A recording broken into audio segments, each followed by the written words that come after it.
Казвам се Ана Динкова и се занимавам с консултантска дейност. Консултант съм по корпоративни комуникации, бизнес етикет и личен имидж. Коледа в моя дом е много топло, изпълнена най-вече с приятна, хубава, топла атмосфера, с музика, с домашна храна и хубаво вино.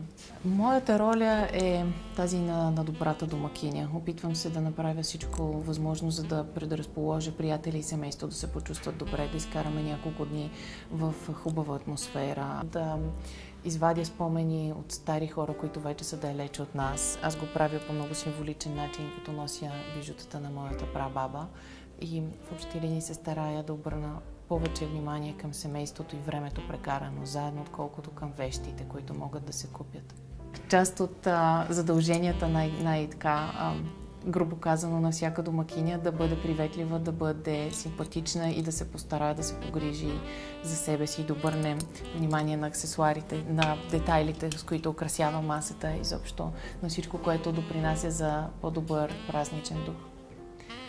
В подготовката за Коледа и всяка друга вечер твърде често хората пришпорват, бързат, оставят много неща за последния момент. Много често жените забравят дори да почистват лицата си по време на празници.